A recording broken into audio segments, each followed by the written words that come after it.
hora. Algumas pessoas ainda querem dar uma olhadinha na prova, então entre o final da aula de hoje e o final da aula de amanhã eu passo para vocês. Aquele dia já não dava mais e já começa muitas outras coisas que a gente tem que preencher.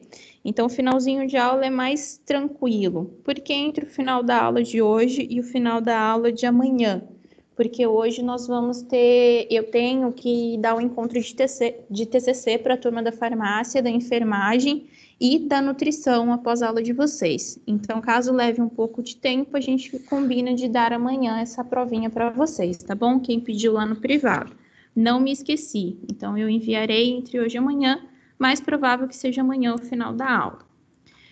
Professora, pelo amor de Deus, eu já te mandei 500 mil mensagens. Você me mandou, outros me mandaram, todo mundo me manda, eu juro. Eu não tô brincando. Se vocês quiserem, eu posso até mandar um print para vocês. Eu tenho aqui no meu celular 72 conversas para serem abertas.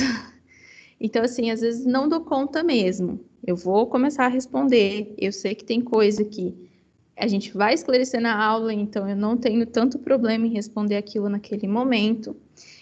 Nota. A minha nota não foi corrigida ainda. Não tem problema. A retificação deve cair até a semana que vem. Fiquem tranquilos, a solicitação será feita e será aceita. Então, quando mudar, vai mudar. Aí vai ficar tudo bonitinho. Eu não esqueci da nota de vocês e nem mesmo o sistema, tá bom? Podemos começar a aula ou vocês têm alguma dúvida em relação a isso? Vamos começar então. Alguém vai falar alguma coisa? O livro de vocês está voltando um pouquinho para pedagogia nessas novas sessões aí, porque a pedagogia é aquela área responsável pelo ensino. Então, a gente fala um pouquinho de pedagogia, não aprofunda tanto, porque não é a nossa especialidade. Nós temos que entender qual é o contexto, quais são os significados, né? Os conceitos e a aplicação disso para que a gente consiga refletir um pouquinho e casar a nutrição, casar o profissional nutricionista com o papel de educador, porque nós somos educadores nas diversas áreas de atuação da nossa profissão, beleza? Então aqui a gente vai ver mais um pouquinho sobre pedagogia. Estamos iniciando hoje a unidade 3, sessão 3.2. Lembro vocês que a próxima prova de vocês, a B2, ela virá de São Paulo. Então, a nossa disciplina é DIB. A próxima prova não serei eu quem irá elaborar, virá de São Paulo, ok? A gente vai prosseguir com a aula, com o conteúdo, e no final da aula eu vou passar para vocês o trabalho que vocês irão desempenhar, ok? Desempenhar não. Que vocês vão elaborar, dando continuidade ao nosso projeto. Começando então, galera. Postei ali para vocês, tanto no AVA, depois se alguém puder dar uma olhadinha, se caiu entre hoje e amanhã, por favor, me sinalizem. E mandei também para vocês, certo? Semana passada nós vimos alguns conceitos, como educar, aprender, ensinar, a didática, que a gente falou muito. E hoje eu trago para vocês, deixa eu só admitir quem chegou aqui.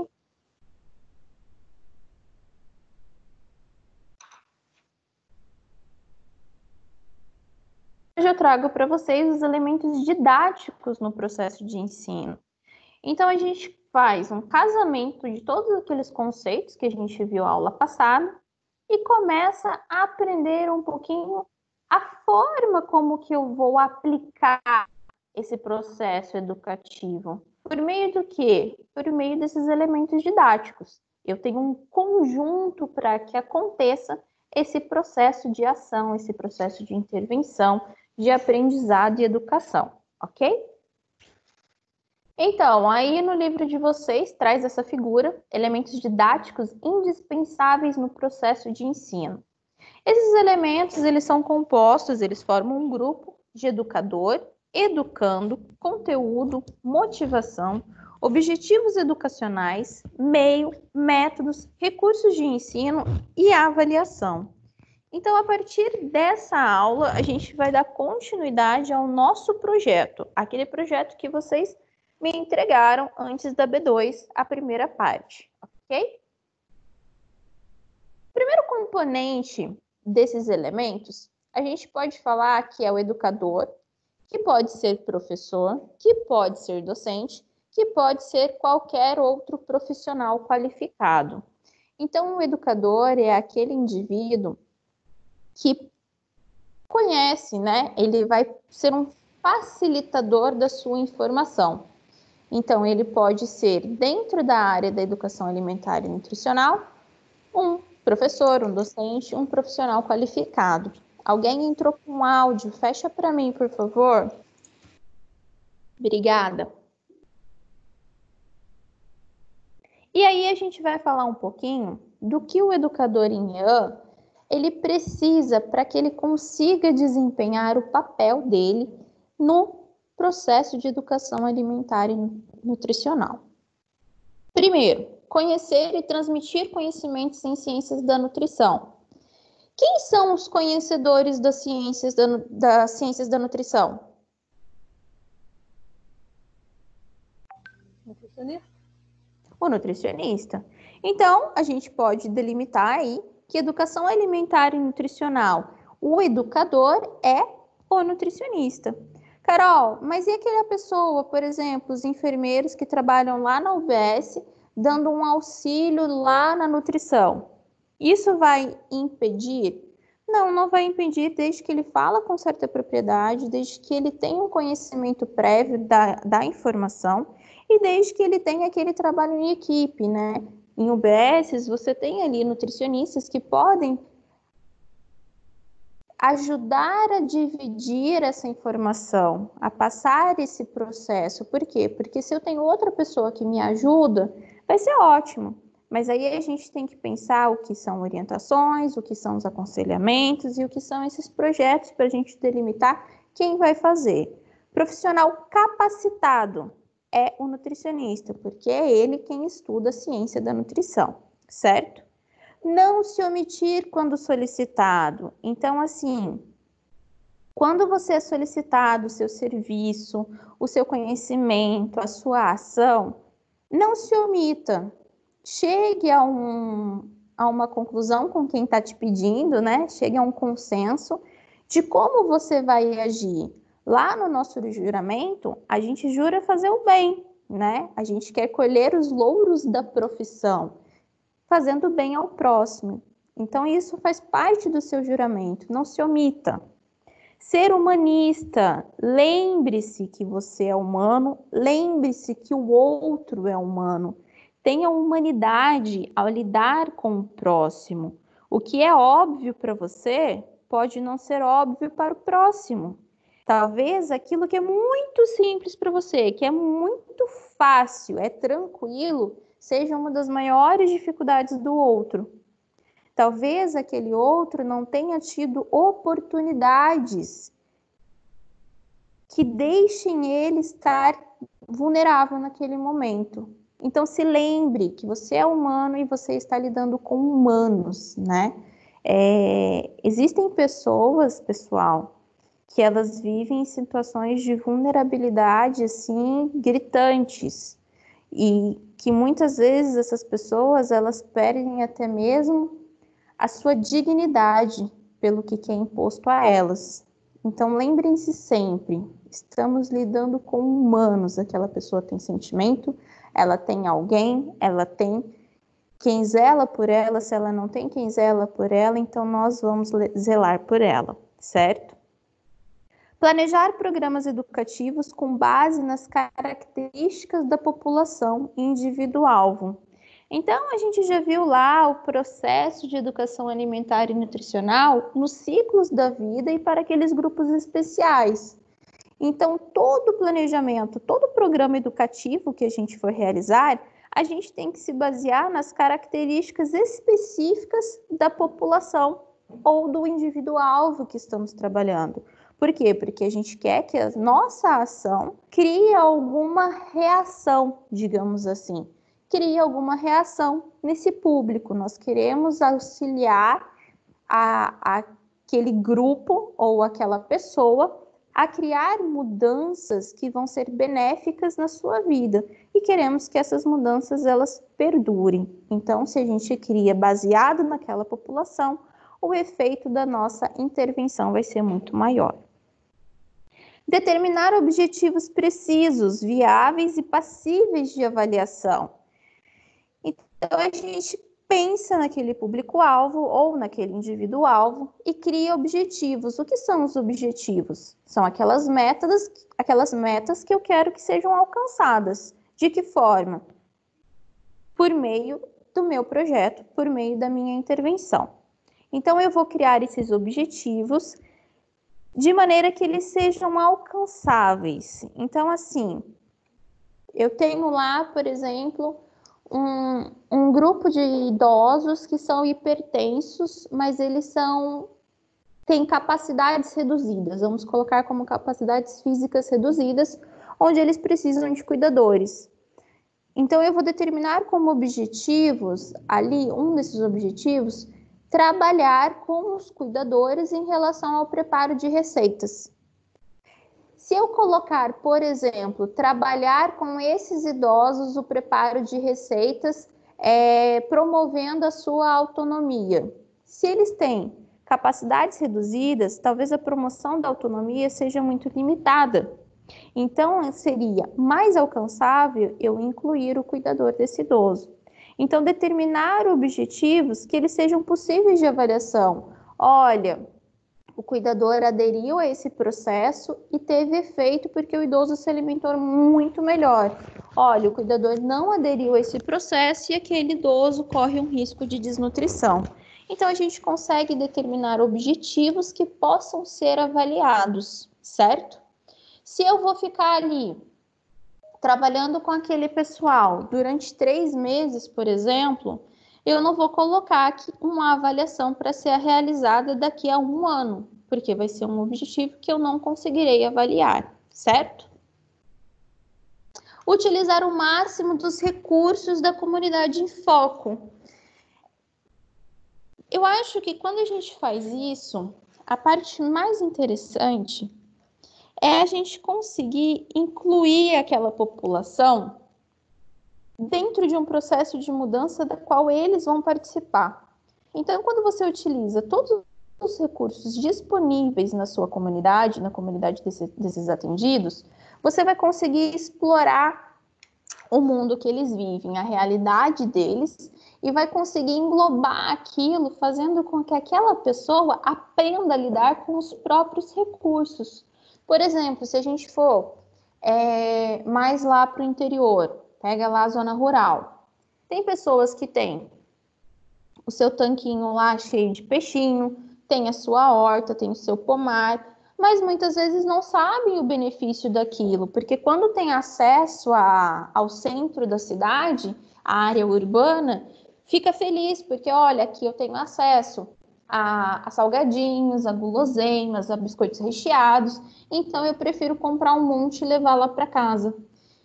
Então, se a gente ensina como que pode ser a produção, como que eles podem arcar com isso, quais são os benefícios, talvez até mesmo uma inclusão de punks ali, aquela pessoa ela vai aprender a utilizar o próprio meio em que ela vive. E eu acho que isso é muito gostoso de se presenciar e é muito gostoso de se trabalhar, ok?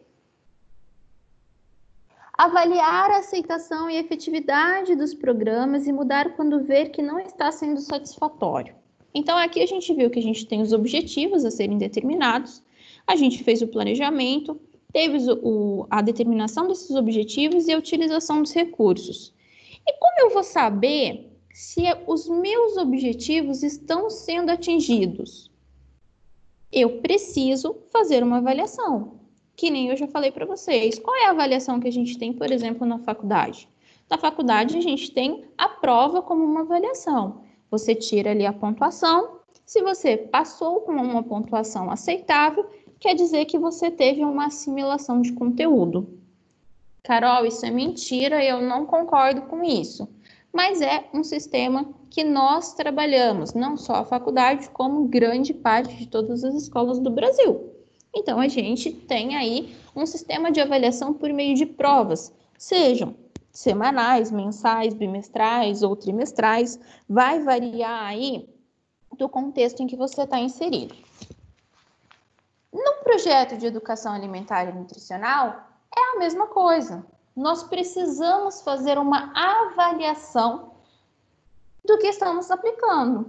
Teve efetividade?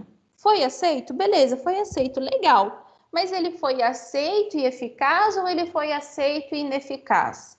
Então aí a gente começa a fazer uma avaliação para ver se está sendo aceito e apresentando eficácia. Caso não apresente eficácia, então nós, como autores desse projeto, como educadores, vamos sentar, ver essa avaliação e começar a alterar aquilo que não está contribuindo para um resultado positivo. Então, se não tem eficácia, vamos sentar o bumbum na cadeira e vamos começar a trabalhar novamente a fim de alcançar aquilo que eu desejo lá no meu objetivo. Ficou claro isso, galera? Procurar mudar apenas as práticas alimentares prejudiciais. A gente não precisa fazer uma mudança brusca do todo da realidade daquele indivíduo, daquele grupo. A gente pode pegar aquilo que não é benéfico e começar a alterar. Por quê? Porque se eu tenho algo que aproveita e faz parte da realidade daquele indivíduo, vamos manter, vai ser muito mais fácil essa aderência. Ser um motivador às mudanças de comportamento alimentar dos indivíduos. Então, a gente viu lá na aula passada a motivação.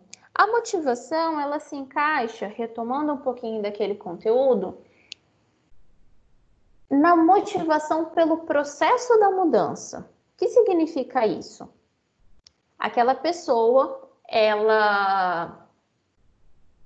vamos colocar que ela seja ali obesa, que é o exemplo que a gente mais usa aí, que eu passo para vocês. Ela é obesa e ela tem com o intuito emagrecer. No entanto, né? Gente, se precisarem falar comigo no WhatsApp, podem falar também, tá? No entanto, antes dela emagrecer, talvez eu tenha alguns processos a serem corrigidos. O hábito intestinal dela não tá legal. Ela tá com uma pressão arterial descompensada, então ela tem ali insônia. Talvez ela atingir o emagrecimento que é necessário, vai demorar aí 1, 2 anos.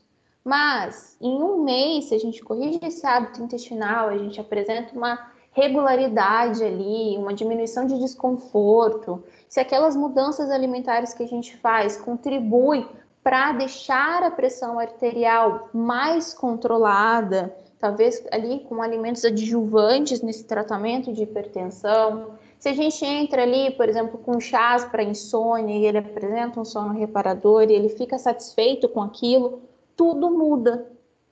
Então, esse é o seu papel motivador. Você vai motivar e... como que eu posso falar a palavra? Peraí que fugiu a palavra. Você vai motivar e você vai dar valor a essa motivação. Não é essa palavra, mas pode ser. Você vai dar valor a essa motivação, onde você vai pontuar cada conquista do seu paciente. Ele não está parado, ele está seguindo. Ah, mas ele quer emagrecer, tudo bem, mas essa é a meta final. Enquanto isso, a gente tem outras metas, a gente tem outros objetivos que vão ali auxiliar na motivação desse processo como um todo. E essa motivação é importante, e é importante que saibamos como fazer essa motivação, porque nós estamos ali com o nosso paciente. Selecionar métodos e técnicas que façam parte da realidade de conhecimento da população-alvo e que sejam viáveis, dinâmicos, ativos e passíveis de avaliação. Vamos pensar que você está trabalhando ali com um grupo de baixa escolaridade, que não teve chances de estudar e não sabe ler, um grupo de analfabetos. Você vai usar ali técnicas que, vamos supor que seja um preparo de uma receita, e você vai colocar ali que ele siga aquela receita e faça. Eu vou estar trabalhando com técnicas e métodos ali condizentes a esse público-alvo? Não, porque eles estarão em desvantagens em relação ao que eu peço, já que eles não sabem ler. Então, a gente tem que se encaixar à realidade daquele público. Então, a gente tem que pensar em algo que seja viável, algo que inclua a participação deles, o que eles podem absorver e o que eles podem atuar dentro desse processo de participação e de avaliação, beleza? E também é papel do educador em EAN promover a pesquisa em alimentação e nutrição e utilizar-se de pesquisas para aumentar a eficácia do seu trabalho. Isso bate muito naquilo que eu falei na semana passada. Nós temos pessoas de prática e temos pessoas de pesquisa. A prática ela só existe se alguém faz a pesquisa. Se não tem uma pessoa lá trabalhando com os ratinhos, estudando os artigos, trazendo conteúdo para dentro de sala, trazendo conteúdo acadêmico, não tem quem aplique. A gente não faz uma aplicação empírica. Se eu sei que o alho é um agente potensor, é porque alguém foi estudar o alho, alguém foi estudar a alicina lá no passado e trouxe esse levantamento, fez esse teste em animaizinhos, depois trouxe esse teste em pessoas, para depois acontecer essa aplicação. Então, essa promoção de pesquisa é importante para que você consiga trazer conteúdo e levar conteúdo, certo? Procurar formar no educando uma consciência crítica sobre as informações veiculadas pelos meios de comunicação em massa. Isso dentro da sala de aula a gente pode falar, né? Que a diferença entre o nutricionista e o blogueiro é a ciência. Então, a gente já sabe isso de cor e salteado. Mas, quando a gente fala lá com o nosso público, um público leigo, para ele, tudo aquilo que é, né? Vem aquela informação, olha, deu certo, olha o corpo daquela pessoa. Nossa, olha, a pessoa se curou do câncer. Olha, a pessoa comeu isso e melhorou a miopia. Tem muita coisa sensacionalista. Já vi minha avó, tadinha. Minha avó uma vez estava vendo um vídeo onde o ovo, 8 ovos por dia, curava diabetes. Então, assim, a gente precisa mostrar para esses indivíduos que a informação não é conhecimento. A gente precisa criar neles um senso crítico de filtragem, né? Você pode receber aquilo, se você não sabe, você tem curiosidade, procura, se informa, né?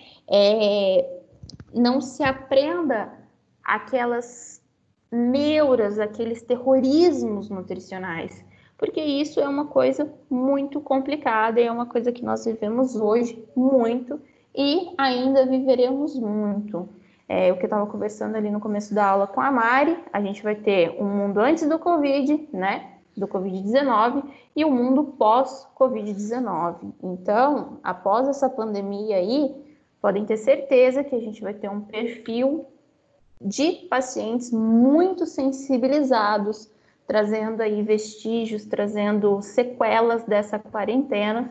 Então, a gente precisa contribuir bastante contra esses terrorismos. Exercitar a interdisciplinaridade. Equipe multiprofissional, galera. Você faz, eu faço, ele faz. Juntos vamos dar a mão e vamos melhorar aquele paciente, vamos melhorar aquele grupo. Toda a equipe multiprofissional é bem-vinda e deve ser respeitada. Esse trabalho multiprofissional, ele deve ganhar espaço e nós temos que ter em mente ele e lutar para que isso aconteça. Porque é muito bonito falar. Porque o multiprofissional é legal, porque o multiprofissional é isso, porque... Gente, mas a aplicação, ela não é tão bonita. A aplicação, ela é um pouco mais difícil. Então, nós temos que começar a mudar essa consciência e começar a fazer a aplicação dessa equipe multiprofissional. Praticar a ética profissional. Gente, ética e moral, cada um tem a tua. Mas a ética e a moral, elas são essenciais, né? Mas porque fulano faz desse jeito, desse jeito, desse jeito e eu não curto. Pô, a sua ética profissional como colega de equipe, como futuro colega de equipe, chega lá, conversa com ele, fala o que está acontecendo, fala o que você ouviu, o que você pede, o que você quer, e ali vocês desenvolvem um novo trabalho. Por quê?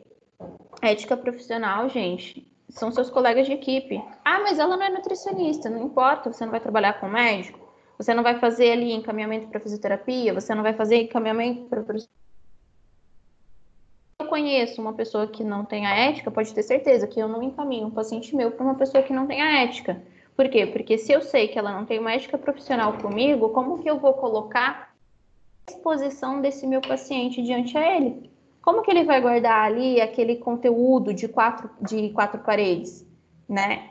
Porque, mas Carol, você fala dos seus pacientes. A gente fala, mas a gente nunca fala o nome. A gente nunca faz a exposição da imagem, a gente nunca revela quem é esse paciente. Esses são os estudos de caso que a gente fala, né? São as nossas vivências.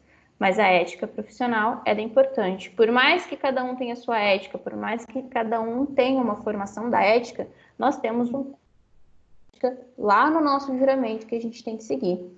Então, a ética, ela é sempre bem-vinda e eu acho que ela tem que ser a base da sociedade. E acredito que isso seja para todo mundo aí. Amar a ciência da nutrição e o ser humano. Carol, eu estou fazendo nutrição, mas eu detesto isso. Eu não gosto de pessoas, eu não gosto de trabalhar com nutrição, eu não gosto de atender paciente, eu não gosto de cozinha. Eu tô aqui porque eu tô. Se você tá aqui porque você não ama nutrição, então você pode ser uma pessoa com grandes riscos de ser infeliz na sua profissão. Então, vamos pensar com carinho aí o que seguir. Amar o ser humano. Eu detesto pessoas. Vou contar um segredo.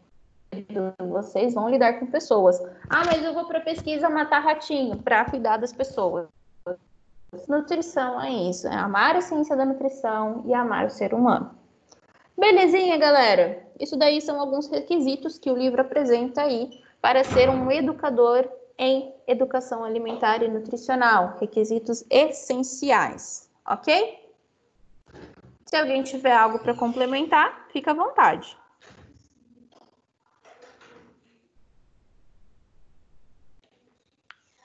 Segundo elemento aí daquela figurinha que a gente viu é o educando o aluno, o discente, o paciente. É o indivíduo que receberá o aconselhamento, elemento chave no qualquer indivíduo pode ser um educando em IAM. Como assim qualquer indivíduo pode ser um educando em IAM? Simples. Vamos pensar que eu vou passar informações.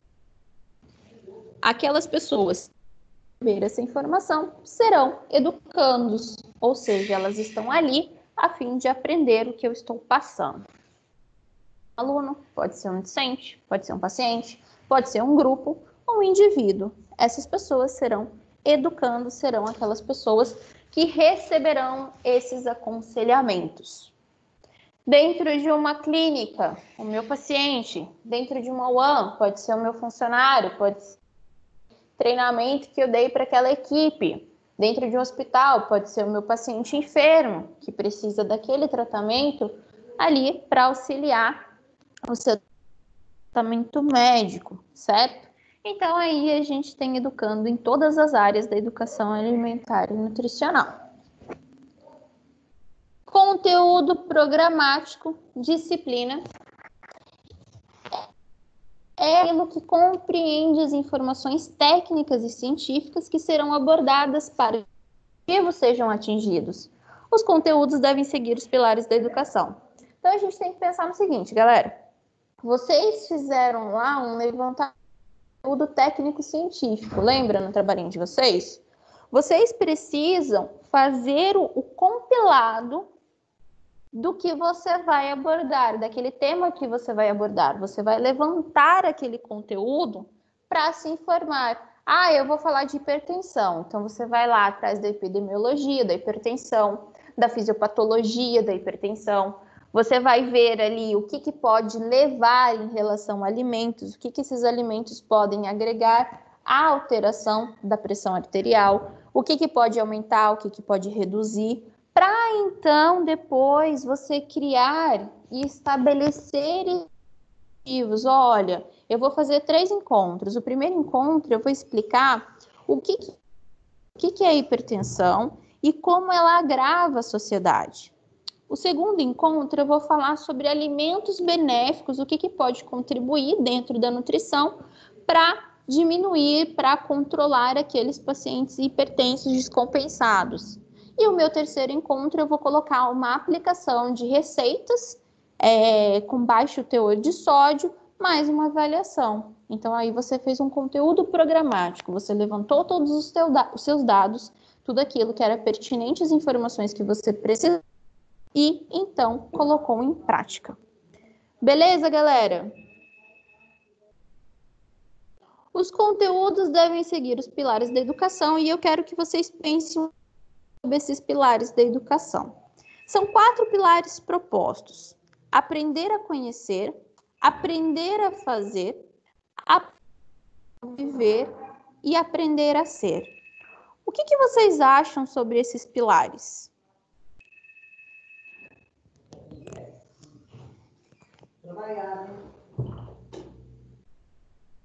O que vocês podem dizer diante a essa exposição aí? Aprender a conhecer, aprender a fazer, aprender a conviver e aprender a ser.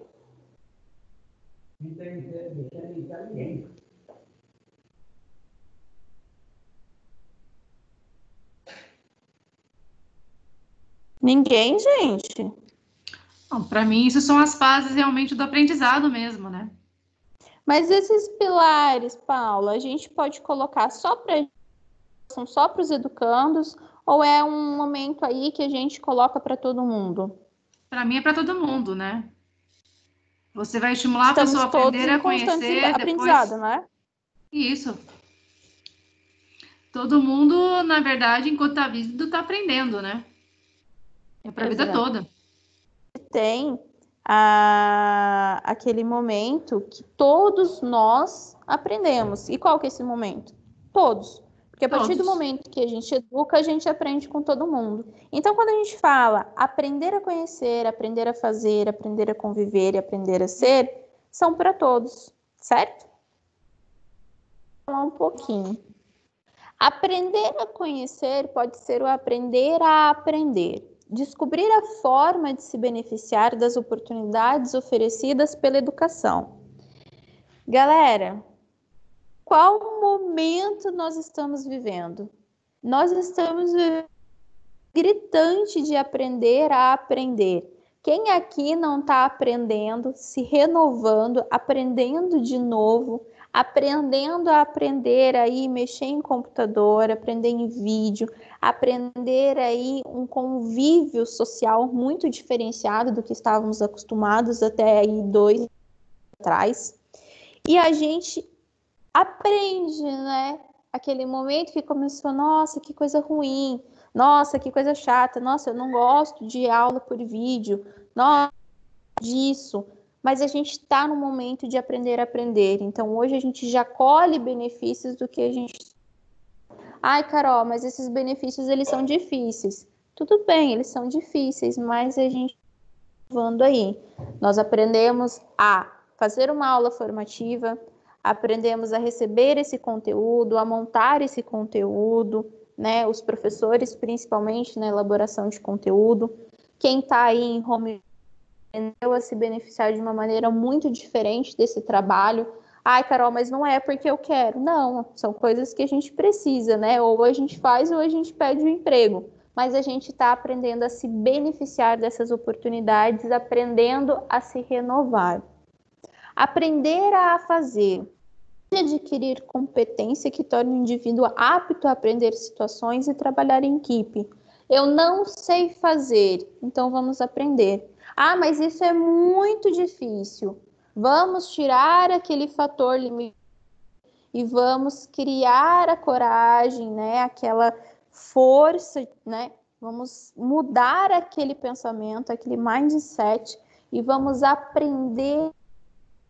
Por quê? Porque dessa forma a gente vai conseguir se tornar apto a enfrentar diversas situações, a aprender a lidar em equipe, a aprender a fazer acontecer. Aprender a conviver, desenvolver a compreensão dos outros e a percepção das interdependências. Pessoal, convívio com o próximo, né? A gente precisa entender o próximo, a gente precisa fazer, sim, entender Então, isso é importante. Eu preciso de você. Nós vivemos numa rede, nenhuma pessoa ela é sozinha. Então, a gente vive numa rede, a gente tem uma interdependência, por mais que mínima aí, de um sistema. Então, desenvolver essa compreensão. Aprender a ser, a fim de desenvolver da melhor forma possível a personalidade. Ficar apto a agir com uma capacidade cada vez maior de autonomia, discernimento e responsabilidade pessoal. Aprender a ser, em que momento a gente a todo instante. A todo instante a gente passa por uma transformação, passa por uma experiência, uma vivência, onde a gente começa a se desenvolver em diversos, âmbitos aí, ficando apto a ter uma autonomia, criando uma personalidade talvez mais forte, talvez mais impositiva, talvez mais compreensiva. Olha, eu consigo filtrar que isso aqui não me pertence, eu tenho discernimento dessa informação, eu sou responsável, então eu vou assumir meu erro. Então você tem uma responsabilidade envolvida. Então os nossos 4 pilares: aprender a conhecer, aprender a fazer, aprender a conviver e aprender a ser. Alguém tem algo a acrescentar? Alguém gostaria de falar algo? Hoje vocês estão muito quietinhos. A motivação, que a gente já falou, que é o elemento fundamental no processo de aprendizagem, aonde a gente tem que estimular aquele indivíduo a apreciar o processo de mudança como um todo, aonde ele deixa de focar só no objetivo final e começa a valorizar cada passo dado, cada passo alcançado aí. Objetivos educativos é aquilo que nós almejamos alcançar. Então, consistem em diretrizes para toda ação didática quando se pretende alcançar mudanças. O que eu acho que é importante é a gente pensar em objetivos com uma certa previsão dos resultados. Então, por exemplo, olha, eu vou trabalhar ali com um grupo de adolescentes que consomem muito fast food. Um dos meus objetivos é diminuir, é reduzir o consumo deste fast food.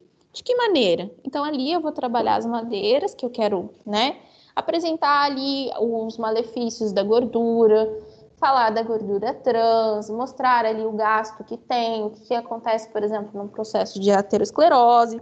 E assim, esses são alguns métodos que eu utilizarei com o objetivo de reduzir o fast food, o consumo desse fast food. Então, eu tracei um objetivo que eu tenho uma pequena previsão. Aquela minha ação, pelo menos, vai conscientizar, talvez reduzindo o consumo de fast food.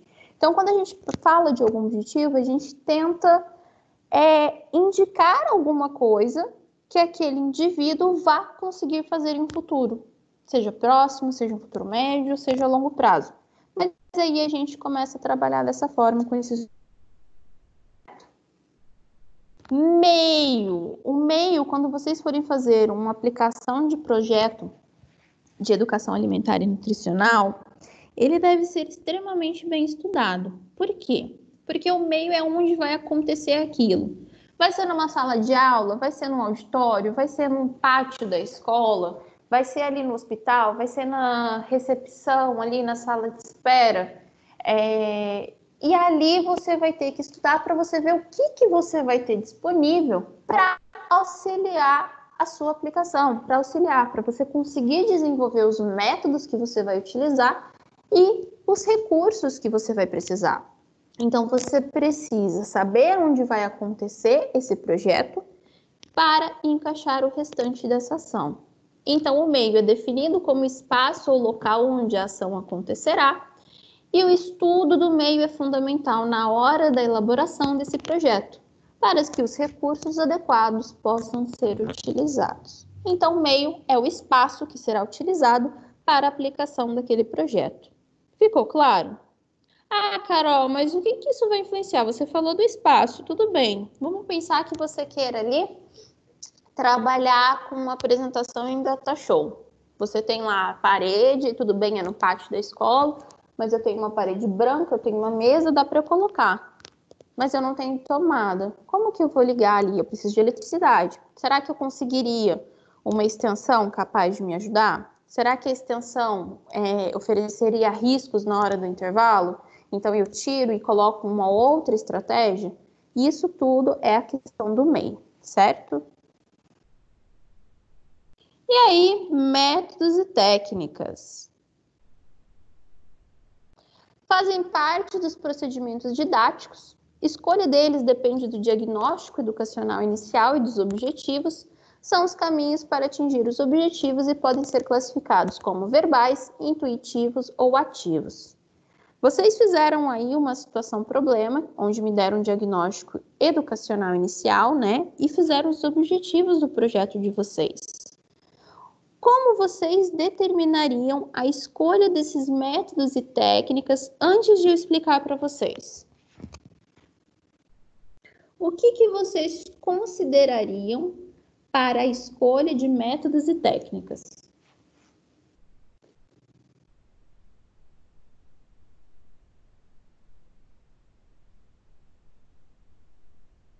O que vocês considerariam para a escolha de métodos e técnicas?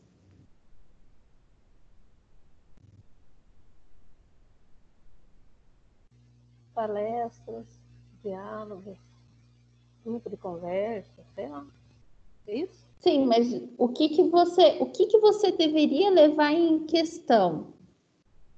O que você viu, por exemplo, lá no seu trabalho? Você fez um diagnóstico educacional, sua situação problema. O que você viu? Então, nossa, é para os idosos, né? Então, tem audição boa para ouvir, né? Então, isso seria um problema, né? Então, você vai começar a ver ali o seu público-alvo, certo? No caso, tem que ser visto os pontos fracos e os pontos que podem ser aproveitados para você desenvolver as técnicas, né? Exatamente. Você precisa entender aquele público para você escolher esses métodos e técnicas. A gente já viu como que funciona um processo ali de educação alimentar, por exemplo, para crianças. Criança não funciona eu ficar lá na frente dando palestra. Eu tenho que interagir, eu tenho que brincar. Talvez idosos eu ficar dando palestra também não funciona, porque às vezes ele tem limitações auditivas, visuais e até mesmo de atenção. Então, aí a gente vai considerar o diagnóstico, onde a gente vai ver o nosso público-alvo e qual é o objetivo a partir desse diagnóstico, certo? E aí a gente vai selecionar esses métodos e técnicas, que são os caminhos que utilizaremos para atingir esses objetivos. Olha, eu quero trabalhar ali um processo de educação alimentar e nutricional explicando o que são alimentos in natura. Eu vou trabalhar com panfletos. Então, dentro desses métodos e técnicas, eu vou ter ali uma distribuição de panfletos. Então, esses métodos e técnicas são classificados como verbais, dizer, onde tem uma fala envolvida, intuitivos, onde tem uma demonstração do que acontece, ou ativos, onde você coloca aquela pessoa para aprender a fazer, certo? E aí, a gente tem alguns exemplos. Métodos verbais: exposição, explicação, diálogo, debate, conferência, painel, interrogação, aonde tem aquela explicação, a utilização da voz para acontecer a explicação do conteúdo. Métodos intuitivos: demonstração, recursos audiovisuais e textos. Métodos ativos: trabalhos em grupo, equipes de projetos, estudos de caso, simulações, jogos e descobertas. Carol, posso fazer uma mistura de todos? Pode. Talvez você fazendo uma mistura de todos, aquelas pessoas que têm dificuldade no verbal vão fixar aquele conteúdo lá no método ativo. Vai depender do quê? De como você vai elaborar esse projeto. Belezinha? E aí a gente entra... Até aqui tá legal, galera? Métodos e técnicas, todo mundo entendeu?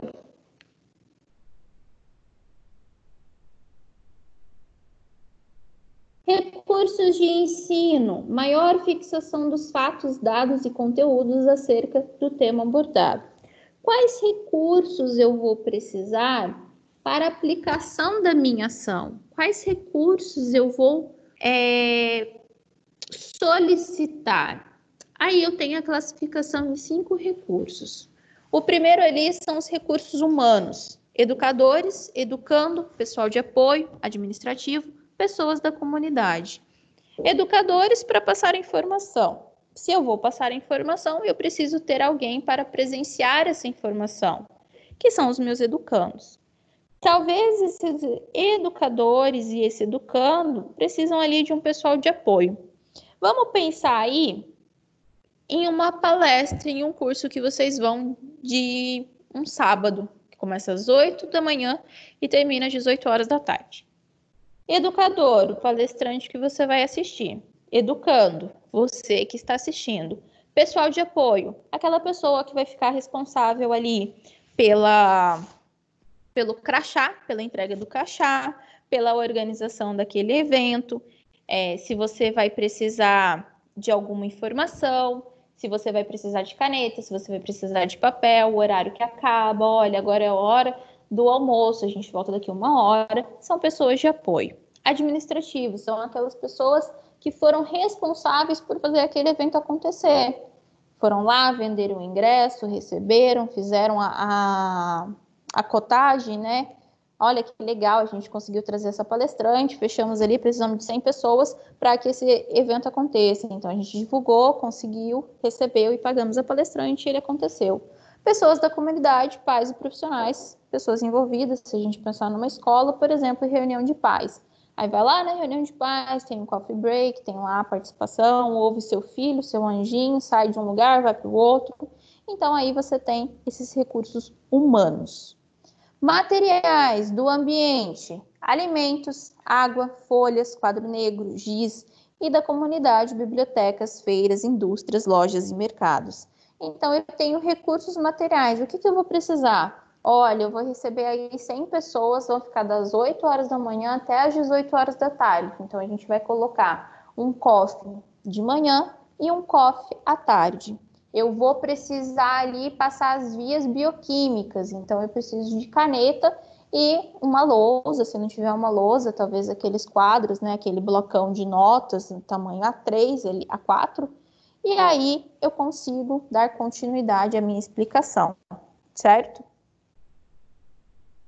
Visuais, projeções, cartazes, gravuras, auditivos, rádios, gravações, músicas, audiovisuais, filmes, televisão, cinema, vídeos educativos. Aí vai variar do público que você vai atender e como você vai trabalhar. Ah, eu quero passar lá uma explicação sobre as frutas, mas eu quero mostrar que a fruta é legal. Ah, então eu posso passar um vídeo educativo mostrando um café da manhã que eu achei lá no YouTube, por exemplo. Dúvidas, galera, sobre recursos? Então, você tem 5 divisões de recursos: humanos, materiais, visuais, auditivos e audiovisuais. Você pode fazer uso desses 5 tipos de recursos, ok? Métodos e respectivos recursos de ensino mais apropriados em EAN. Método de ensino expositivo verbalizado. A função do educador é o comunicador. E recursos mais apropriados: livros guia ou textos, verbalização do educador, gravações audiovisuais, slides, filmes, conferências, fotografias, imagens, demonstrações, práticas, dramatização, pôster, cartazes. Carol, mas é expositivo ou verbalizado? A gente pode fazer um conjunto. Um vídeo, ele tem lá tanto a parte da fala quanto a parte expositiva. Então, você não precisa ser 880, né? Olha, eu vou só falar. Não, você pode utilizar outros meios ali que vão contribuir com a sua fala. Tranquilo, galera? Descoberto individual. Então, o educador ali tem um trabalho, um papel de orientador ou co-investigador, que pode ser utilizado, por exemplo, laboratório de técnica de dietética, preparação de filmes e conteúdos diversos, objetos reais, confecção de desenho de alimentos ou gráficos, preparo de receitas, estudos individuais online ou em biblioteca e outros. Então, essa descoberta individual, você tem ali uma ação daquele indivíduo buscando essa informação, ou você tem ali um orientador te ajudando no conjunto dessa obra, certo? Então, você pode utilizar, por exemplo, bibliotecas, você pode utilizar artigos que você vai atrás e você vai estudando, você vai aumentando o seu conhecimento. Você tem ali um laboratório de técnica dietética, por exemplo, onde você vai colocar em prática aquela receita para ver se aquilo é daquela forma, se aquela perda é daquela forma, se a cocção realmente age dessa forma. Então, ali você começa a investigar mais. Interação ou socializado, coordenador ou líder de discussão. Artigos de pesquisas de periódicos ou internet, textos digitados, estudos e simulações de caso, jogos com alimentos como recursos, debates com convidados, discussão acerca de temas variados ou filmes, painel, mesa redonda, seminário, entrevistas. Então, você tem ali um tema a ser abordado e você tem uma pessoa que lidera essa discussão, né? Então, ele coordena, por exemplo, uma mesa redonda onde você tem ali profissionais que vão trazer temas novos para serem debatidos e uma pessoa vai lá coordenar como que vai funcionar. Olha, fulano A fala primeiro, traz esse assunto à tona, explica, abre a discussão para quem está assistindo, responde questionamentos e depois entra o fulano B. Então, eu trago um tema que vai ser aprofundado por aqueles espectadores. Eu tenho uma coordenação, eu vou fazer uma interação com quem está assistindo, certo? Uma interação com aquele educando. Independente, organizador da aprendizagem. Estudo programado ou dirigido, lista de exercícios, pesquisa sobre temas pré-determinados, criação de jogos, testes de receitas, utilização de leituras suplementares. Então, o educador ele entra aí como organizador, aonde, por exemplo, ele cria uma lista de exercícios e passa para que esse educando ele resolva. Ah, mas é um estudo independente? Sim, continua sendo independente, porque quem vai atrás dessas informações, quem vai atrás de respostas é o educador. Então, eu crio ali digamos assim, problemáticas para que aquele educando haja e consiga ali melhorar o seu conhecimento. Beleza, galera? Alguma dúvida? Não? E aí, por último, nós temos a avaliação. A avaliação deve ser permanente para que possa ser mensurada a qualidade e eficácia do trabalho desenvolvido. Depois que você faz toda a aplicação, né? Você fez lá uma junção do seu diagnóstico educacional, criou seus objetivos, fez o levantamento do conteúdo técnico. Aí você começa a trabalhar ali, escolher os seus métodos, as suas técnicas a serem utilizadas, separou os seus recursos e então chegou o grande dia e você fez a aplicação de tudo isso. O que você precisa visar? A avaliação. Pô, funcionou? Não, não funcionou. Se não funcionou, eu sento e vou refazer essa avaliação, né? Vou refazer essa avaliação, vou refazer de falha. Se funcionou, perfeito. Então, eu posso dar continuidade e seguir por essa linha de pensamento que está funcionando. Se eu seguir por essa linha de pensamento, mas talvez a próxima página não tenha sido muito aderida, então a gente senta, volta e refaz essa linha de pensamento. Dúvidas, pessoal? Sim? Não?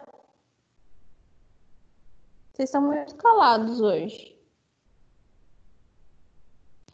E aí, o livro de vocês traz reflexões sobre a prática educativa contida no livro Pedagogia da Autonomia, de Paulo Freire.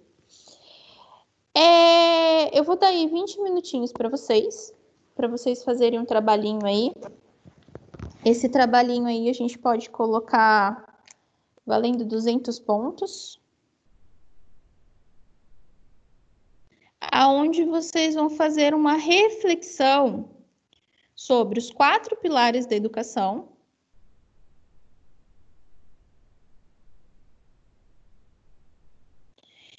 E sobre esses pontos aí, aonde Paulo Freire fala. Não há docência sem discência. Ensinar exige rigorosidade metódica, pesquisa, respeito aos saberes dos educandos, criticidade, estética e ética, corporificação das palavras pelo exemplo, risco, aceitação do novo e rejeição a qualquer forma de discriminação, reflexão crítica sobre a prática, reconhecimento da identidade cultural. Depois temos, ensinar não é transferir conhecimento. Ensinar exige consciência do inacabamento, reconhecimento de ser condicionado, respeito à autonomia do ser educando, bom senso, humildade, tolerância e luta em defesa dos direitos dos educadores. Apreensão da realidade, alegria e esperança, a convicção de que a mudança é possível, curiosidade. E ensinar não é uma especificidade humana. Ensinar exige segurança, competência profissional e generosidade, comprometimento, compreender que a educação é uma forma de intervenção no mundo, e autoridade, tomada consciente de decisões, saber escutar e reconhecer que a educação é ideológica, disponibilidade para o diálogo, querer bem aos educandos. Carol, como que eu vou fazer tudo isso? Eu acho muito puxado. Gente, para mim, esse conjunto ele é interpretado da seguinte forma. Não há docência sem discência, então ali a gente tem os direitos e os deveres. Nós, como educadores e como educandos, né, em processo constante de aprendizado, nós precisamos saber aí refletir sobre aquilo que a gente ensina, sobre aquilo que a gente aprende, saber respeitar, né? Lembrando que a gente está em um processo de constante aprendizado, onde eu aprendo com vocês, vocês aprendem comigo, então eu respeito aquilo que vocês me informam, tento passar com o máximo de respeito aquilo que eu sei, e aí, para mim, esse é o conjunto de não há docência sem discência. Essa seria a minha interpretação. Ensinar não é transferir conhecimento, é o que eu falo para vocês desde o começo que eu comecei. Eu não sou detentora de nada, eu sou uma facilitadora. Então, eu tento passar informações para que vocês criem pensamento crítico, para que vocês criem aquele processo de mudança e aplicação. E ensinar não é uma especificidade humana, é onde todos aprendem com todo mundo, né? A gente tem que ter a nossa ética, a gente tem que ter o nosso profissionalismo, comprometimento de tentar passar da melhor forma aquilo que eu sei. E também de tentar ter aquela conduta da melhor forma e entender aquilo que você sabe. Ficar ali, escutar, compreender, né? Refletir sobre o que você me diz e então fazer uma análise, chegar a uma conclusão. Beleza, galera? Alguma dúvida? Então, vocês vão fazer um trabalhinho aí valendo 200 pontos, fazendo uma pequena reflexão sobre os 4 pilares da educação e sobre essas 3 reflexões aí de Paulo Freire. Com a palavra de vocês, não é para fazer um resumo, é para vocês falarem o que vocês entendem desses pilares e dessas reflexões. Dúvidas sobre o que é para fazer?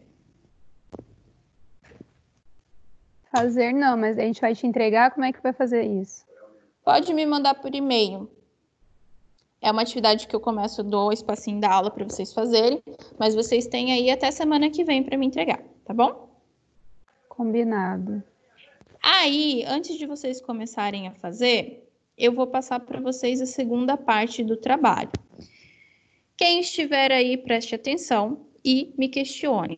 Primeiro, em relação à aula, alguma dificuldade? Tá tranquilo? Pode ver que é bem fora, assim, da nutrição, é bem voltado para pedagogia mesmo, né? Não tem nada, assim, tipo, específico da área. É mais algumas coisas de como conduzir o seu processo de educação. Então, se ninguém tem dúvida, vamos continuar aqui. Eu vou passar para vocês o trabalho de vocês. O trabalho de vocês, nessa segunda parte, vai valer 1000 pontos, certo? Então, vocês têm aí um trabalho valendo 1.000 pontos. No entanto, para não ficar muito em cima da hora e para o final todo mundo deixar lá, nossa, a véspera de prova vai ficar difícil, vai ficar isso. Então, eu resolvi dividir esse trabalho em 2 partes. Então, a primeira parte vai valer 500 pontos e a segunda parte vai valer 500 pontos também. Então, essa primeira parte da parte final, né? Então, a gente pode falar que o trabalho de vocês foram divididos aí em 3 partes. A primeira que a gente já entregou, essa segunda e a parte final. A primeira parte dessa etapa vai ser entregue no dia 21 de maio. Então, anotem aí, 21 de maio. E a segunda parte dessa etapa vai ser entregue no dia 4 de junho. Data final. Primeira parte dessa etapa, 21 de maio. Segunda parte dessa etapa, 4 de junho.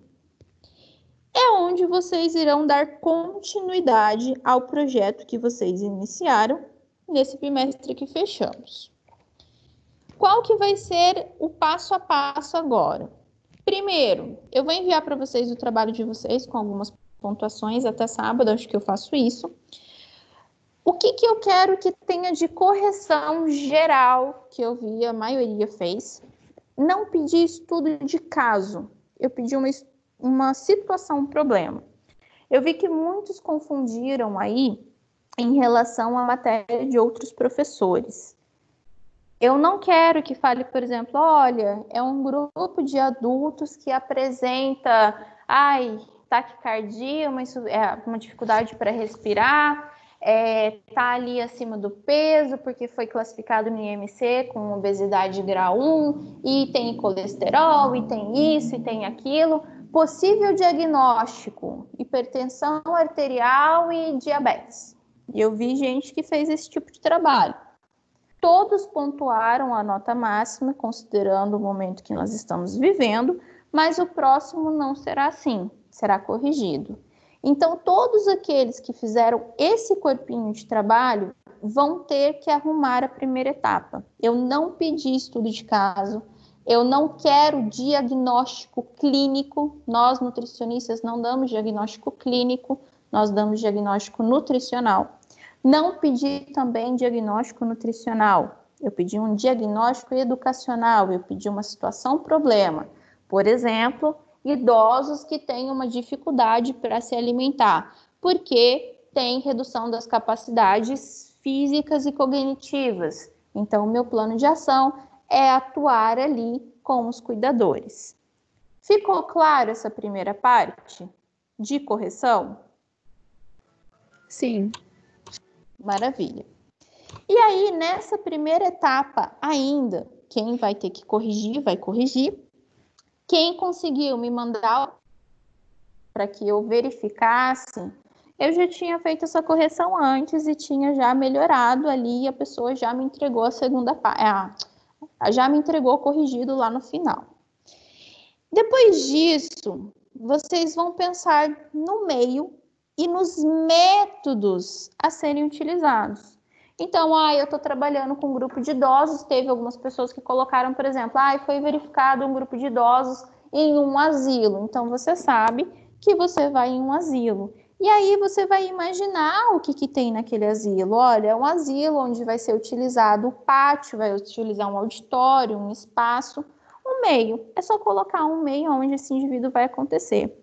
Carol, mas isso é tudo fictício? Sim, porque infelizmente, pelo momento em que estamos, nós não podemos colocar isso em prática. Então, nós criamos situações fictícias para que aprendamos a elaborar um projeto. Então, vocês vão pensar no meio e nos métodos a serem utilizados. Nos métodos e nos recursos. Olha, eu vou utilizar data show. Olha, eu vou utilizar quadro negro. Vou utilizar um preparo de receitas. Então, você vai colocar, vou utilizar uma roda de conversa, vou colocar as cadeiras lá e vai todo mundo sentar e conversar. Vocês que vão determinar isso. Deixa eu ver como que ficou a divisão aqui, peraí. E vão colocar a avaliação. Então, para o dia 21/5, vocês vão pensar no meio, no método, no recurso a ser utilizado e como vai ser feita a avaliação. Rose, fecha seu áudio para mim, meu bem.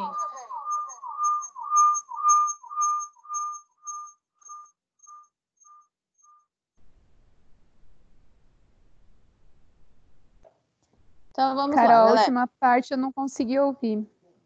Eu vou retomar. Tá. Então aí, ó, para o dia 21, vocês vão colocar meio, métodos e recursos a serem utilizados, mais avaliação. Carol, eu vou fazer um arquivo separado? Não, você vai dar continuidade no seu arquivo. Então, esse arquivo que você me mandou, você vai retomar ele, vai fazer a correção necessária e vai continuar a escrevê-lo. Então, para o dia 21, meio, métodos e recursos a serem utilizados, mais avaliação. Olha, como avaliação para ver se foi eficaz, eu vou aplicar uma prova. Como avaliação para ver se foi eficaz, eu vou aplicar ali uma cruzadinha ou um caça-palavras. Ai, Carol, eu posso fazer isso? Sim, tem pessoas que não têm muita praticidade em fazer uma prova. Talvez uma cruzadinha seja uma alternativa, né? Se você trabalhar com criança, talvez um desenho, uma pintura. E aí vocês vão colocar como vocês farão essa avaliação. Isso para o dia 21. E a outra etapa é para o dia 4 de junho. Nessa etapa, vocês vão me apresentar tudo, todo o trabalho que foi corrigido, e vão colocar os anexos, se tiver. Por exemplo, eu coloquei o anexo da minha prova. Beleza, você colocou o anexo da sua prova. Da sua prova, né? Da sua avaliação. Fiz uma prova para avaliação e aí você vai colocar o seu anexo. Aí eu fiz uma aplicação de panfleto, eu quis dar ali orientações em panfleto. Então, você vai colocar um anexo do seu panfleto. Eu vou fazer só orientações no sulfite. Você vai colocar orientações em anexo. O que você vai dar para o seu indivíduo, para aquele grupo, para aquele paciente, você vai colocar anexado para mim. E você vai fazer uma apresentação, certo? Então, assim, se voltarmos pessoalmente, vocês vão apresentar em slide o trabalho de vocês. Se não voltarmos pessoalmente, vocês vão passar essa apresentação para mim, certo? Se ficar difícil, não der tempo aí no nosso calendário, bagunçou alguma coisa, vocês vão me enviar essa apresentação. Deu para entender? Sim. Sim, mas vai ficar enorme, hein, Carol? Vai dar trabalho pra caramba, ainda mais na situação que a gente se encontra, hein? Não vai ficar enorme, não, porque você não precisa escrever textos gigantes. Você vai colocar ali o meio. Que meio que você vai fazer? Vou usar ali o espaço, o pátio da escola, porque eu vou trabalhar ali com a criança escolar. Qual método que você vai utilizar? Vai ser o método expositivo, por exemplo. Qual recurso? Vou usar o data show, entendeu? Não vai ficar gigante. Ô, Carol. Não, eu digo mais complexo, né? Acho que a gente tem que trabalhar o cenário que vai ser realmente, né? A gente sabe que a faculdade não volta mais esse semestre. Eu não posso te afirmar com toda certeza. Está no decreto já do governador, já desceu em todas as faculdades. A única que não está se pronunciando é em Anhanguera. Todas já se pronunciaram. Tá? Então, eu assim, sei, porque as outras ainda ainda estão utilizando. Então, a gente tem que desenhar o que a gente vai entregar sabendo que o semestre não volta mais. Porque todo mundo já fez. A única que não está declarando é em Anhanguera. As faculdades federais, estaduais e as outras demais particulares já declararam. Está no decreto do Dória. A faculdade não volta mais esse semestre. Isso a gente tem que esperar. Eu, Carol, tenho que esperar da instituição. Isso não foi me dito ainda. Quando me disserem, com certeza eu vou falar para vocês isso abertamente. Como você falou, mas ainda não está comunicado. Pelo que eu vi, amanhã ele vai fazer mais um... Mas vão falar em última hora pra gente, entendeu, Carol? E pra gente não perder tempo realmente. Então, acho que a gente deveria definir o que vai ser entregue nesse cenário realmente que não vai voltar mais. Porque é isso que vai acontecer, gente. Então, não adianta a gente ver o mundo de Alice. A única faculdade que não está se pronunciando é em Anhanguera. As demais todas já. Minhas afiliadas fazem medicina lá na Unicamp, já se pronunciou. Todo mundo já pronunciou. Então, acho que a gente tem que viver a realidade. A faculdade não volta mais realmente esse semestre. O que nós vamos ter que entregar mesmo? Das faculdades que eu tenho contato, eu também não soube de pronunciamento algum. Não, mas teve. Como está sendo as e todas as demais mas ninguém disse nada. Para mim, já falaram. Inclusive, a gente que está... O que eu digo para você é que, na verdade, tudo que eu falo em contexto, eu já faço esse contexto de um possível não retorno. Então, por exemplo, essa apresentação em slide, vocês vão me entregar a apresentação em slide. Vocês não vão ter que gravar áudio, vocês não vão ter que gravar nada. Vai ser uma apresentação de vocês. Com quem que vocês trabalhou? Ó, idosos que tinham dificuldade em se alimentar. Fazer um slidezinho básico ali de uns 10 slides, no máximo 15, não mais que isso, não precisa ter texto, só para apresentar como vocês fizeram esse trabalho, já que vocês não tiveram como aplicar esse trabalho para um público-alvo, entendeu? Então, na verdade, eu já penso nesse contexto, por isso a apresentação do slide. A gente vai apresentar essa apresentação para você? Muito provavelmente não. Não. Porque assim, é o que vai diferenciar esse conteúdo que a gente vai colocar no slide. Não, uma coisa não, Paulo, online, ela só quer a apresentação para ela. A gente não vai apresentar. É só para ela. Eu quero que você me mande o arquivo. Entendeu? Eu quero que você me mande o arquivo da apresentação em slide. Eu só Carol, a gente gravar um vídeo explicando. Diga. A gente poderia, sim, apresentar online aqui na sua aula. Cada um teria, sei lá, 10 minutinhos, apresenta os slides e faz a apresentação para a turma. Eu acho que não dá certo, gente. Porque para fazer já é difícil todo mundo participar. Para a apresentação vai ser muito pior. Eu prefiro que não. O que acontece? Eu vou explicar para vocês o que acontece. Eu, por exemplo, eu tenho uma turma que vai apresentar para mim trabalho segunda-feira. A apresentação muito me agrada. Gosto muito da ideia da Lilian, até que já apliquei com outra turma. Só que essa disciplina, ela é DIB. Então, a prova de vocês vai ser antes das outras, de AMI e AMP. Então, até dia 4, pelos meus cálculos, a gente já tem que estar com essa apresentação feita. E eu acredito que eu não vou conseguir dar uma aula completa para vocês fazerem essa apresentação, entendeu? Porque, se eu não me engano, a partir do dia 4 de junho já começa essa prova da DIB. Por isso que eu quero deixar apenas a apresentação de slide e a entrega do trabalho como um todo.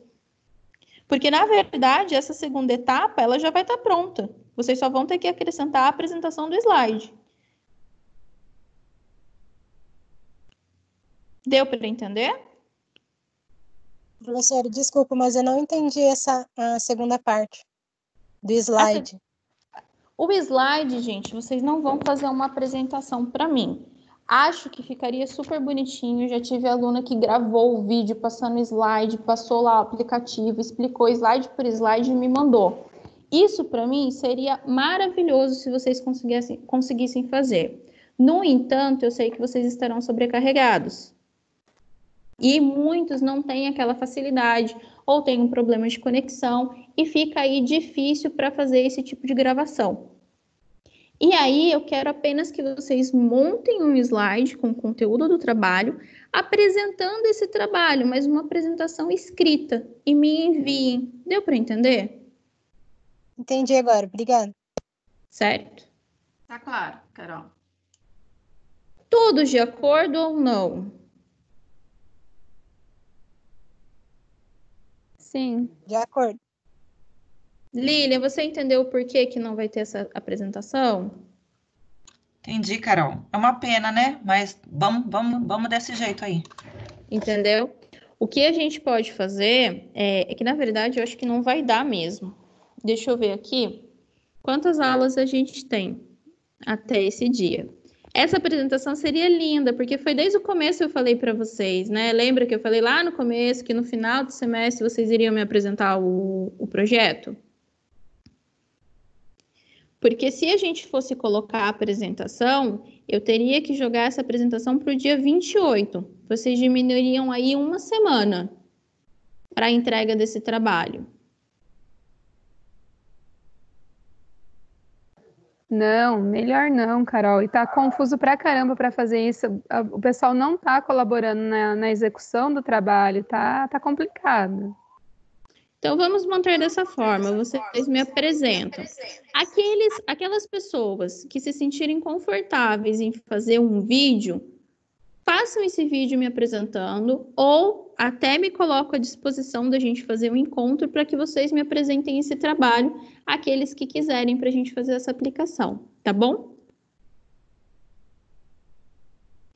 Beleza, Carol. É que, assim, no meu ponto de vista, né, a gente está sem tempo, eu concordo com as meninas, mas é uma matéria que tem que desenvolver esse lado nosso, né, de apresentação, de falar com o público, de passar a informação, de ser claro o suficiente e ver se as pessoas entenderam. Então, interessante seria realmente a apresentação. Mas, como a Paula falou, nós estamos vivendo num mundo totalmente diferente agora, né? Então, a gente tem que se adaptar à realidade nova. A gente está passando aí, eu considero muito assim, eu vejo vocês que estão trabalhando, né, vocês não pararam, vocês que não saíram nem para o home office, né, continuam aí realmente. Aqueles que quiserem apresentar, poxa, super me avisem, tá? Eu abro até, se vocês quiserem aí, me avisem aqueles que quiserem apresentar no dia 28 e a gente faz uma distribuição de pontos diferentes aí para quem quiser apresentar. E aí, 28 eu abro a partir das 8 horas essa apresentação. Vamos combinar dessa forma?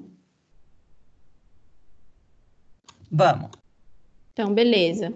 Então, aqueles que quiserem me apresentar, me avisem até semana que vem. Aí vocês me falam com carinho e a gente faz aí uma distribuição diferente de pontos, tá bom? E fica às 20 horas no dia 28. Carol, como assim vai ficar aí uma distribuição de pontos diferentes? Aqueles que têm aquele problema para fazer essa apresentação, que tá puxado, tá isso, a gente vai dando tempinho em aula, que nem seria hoje, que eu passo uma atividade valendo e vocês me entregam, que aí vocês utilizam o tempo da aula para me entregar, mesmo que postergada aí num período de uma semana.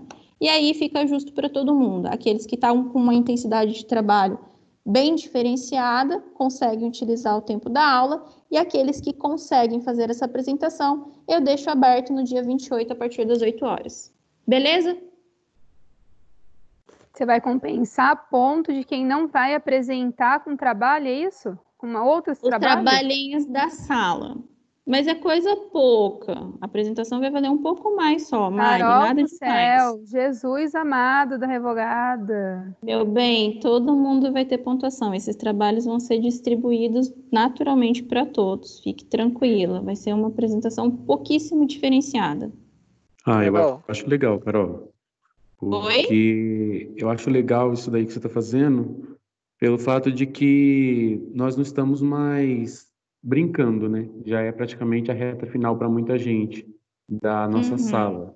E falar em público vai ser uma coisa que nós temos que desenvolver, independente de que seja pela internet, independente de que seja pessoalmente.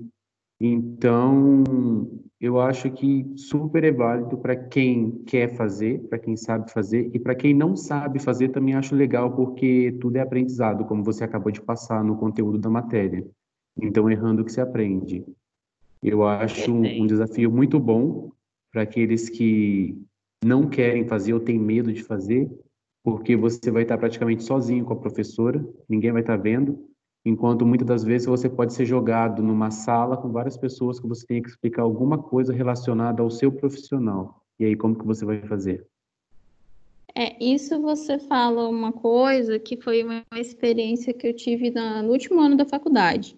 Eu tinha uma professora que o primeiro semestre ela dava aula, primeiro bimestre ela dava aula e o segundo bimestre ela passava seminários.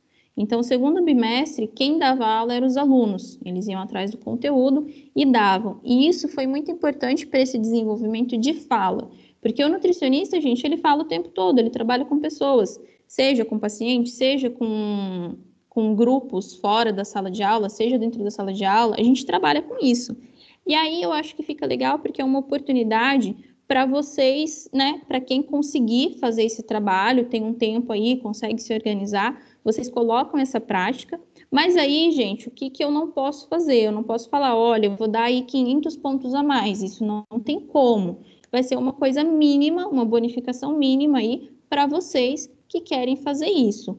Não tirando o merecimento dos demais alunos, porque eu estou programada para passar atividades para vocês.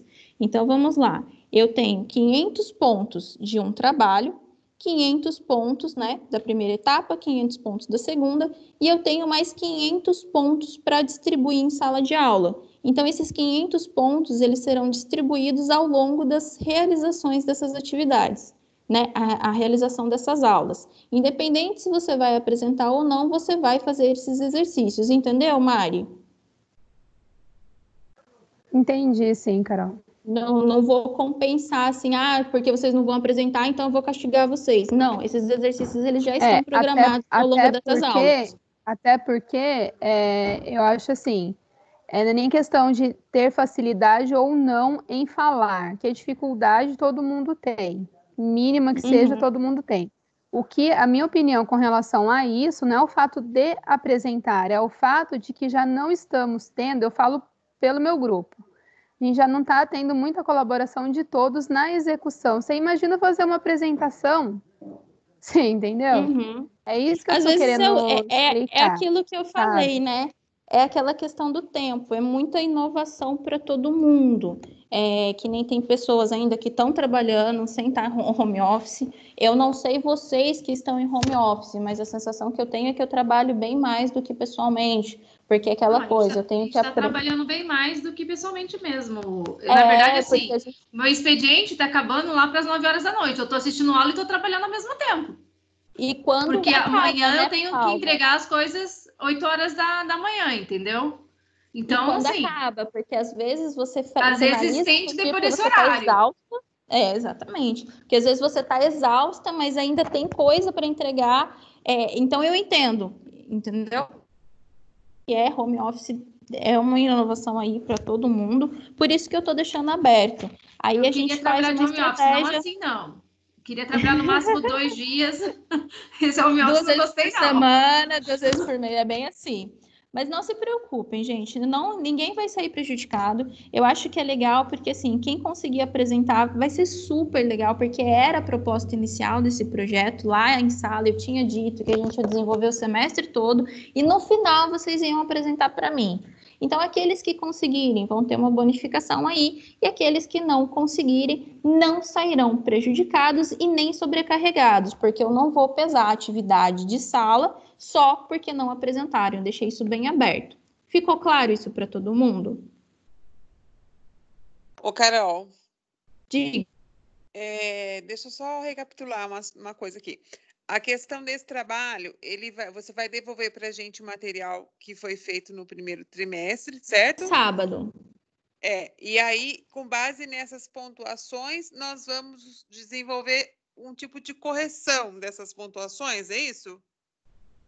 Você vai dar continuidade à escrita dele. A correção, eu coloquei uma correção mais básica.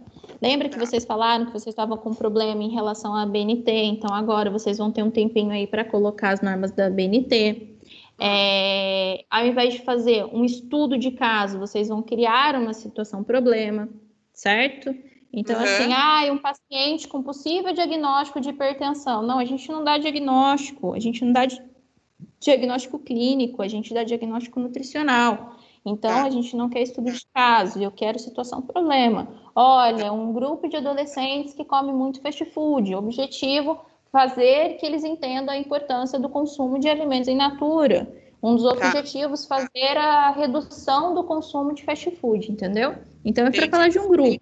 O nosso trabalho foi aplicado à norma da BNT. Então, assim, eu vou pegar um contexto desse trabalho e vou desenvolver, vou me aprofundar um pouco mais no assunto, certo? E vou devolver isso para você mais desenvolvido. E a segunda parte, eu vou montar um projeto de ações, né? Como se fossem ações práticas e slides, e vou enviar para você, se for o caso, apresentar. É isso? Isso, aí vocês vão fazer essa apresentação em slide desse trabalho. Aí se der o panfleto, porque eu vi que muitos falaram assim, porque vai entregar panfleto. Tudo bem, você vai entregar panfleto. Que panfleto? Então você vai anexar o panfleto, entendeu? Eu vou entregar a imagem. Que imagem? Vai colocar a imagem. Então a última etapa é você entregar todo o trabalho prontinho, que já vai estar pronto no dia 21, que você já vai ter desenvolvido, e vai acrescentar ali o que você entregou para o seu público e a apresentação do slide. Tá, então a segunda parte é um projeto de comunicação. O que vai ser feito de educação nutricional, algum processo dessa forma, né? Isso você já definiu, porque você já definiu como que você vai fazer lá no seu conteúdo técnico-científico. Muitas pessoas já colocaram, olha, vai ter uma roda de conversa, vai ter uma preparação de receita, vai ter uma entrega de orientações, entendeu? Sim, perfeito. Então tá bom, Carol. Obrigada. Então a gente delimita dessa forma. Aqueles que forem apresentar, conseguem me comunicar até semana que vem?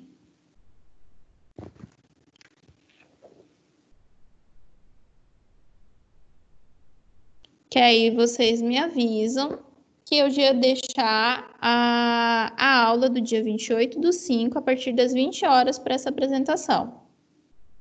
Beleza? Ok. Então aí vocês só me comunicam que aí eu deixo pontuado. Dúvidas quanto ao trabalho, gente? Ficou claro que ninguém vai sair prejudicado? Sim, Carol. Então tá bom. Ô, Carol. Diga. Eu só tenho uma dúvida quanto ao exercício que eu não entendi muito bem o que é para fazer. Vocês vão fazer aí uma reflexão sobre os 4 pilares da educação. Então, pode até tirar o Paulo Freire aí, galera, porque entra bastante aí na psicologia, não, na pedagogia. Vamos já limitar isso. Vamos fazer só sobre os 4 pilares da educação. Então, vocês vão fazer uma reflexão do que isso pode representar para vocês. Esse aprender a conhecer, aprender a fazer, aprender a conviver e aprender a ser. O que você pensa sobre esses 4 pilares, certo? Entendi, agora eu entendi. Então, sim, no obrigado. final não vai fazer mais, professora Vai, aquelas últimas Então, a 3 gente tira, fica só com os 4 pilares. Tá bom. Tá bom? Aí eu acho que dá mais, facilita um pouco aí para vocês. Beleza? Sim, sim. Alguma dúvida, galera? A minha era Ô, só professora, depois tem como a senhora mandar no grupo, por favor, qual é certinho essa atividade aí, porque a internet aqui tá horrível, tá cortando toda hora que a senhora fala.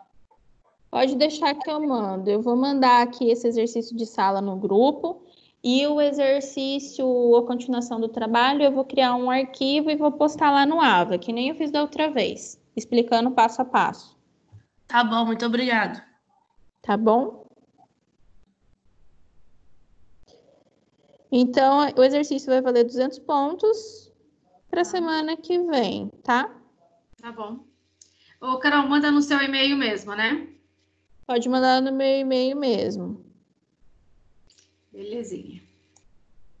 Tá bom, galera? Muito obrigada por hoje. Qualquer coisa vocês me avisem, vocês me perguntam. Sei que alguns alunos que chegaram depois não pegaram, mas as notas serão retificadas até semana que vem. Não esqueci de vocês e não deixei de responder por maldade. Tenho aqui cerca de 72 conversas sem abrir, tá bom?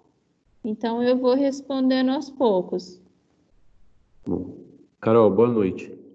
Boa noite, gente. Fica com Deus. Um bom descanso, uma boa noite. Boa noite, Obrigada por hoje. Boa noite, Carol. Até amanhã. Até amanhã. Boa noite.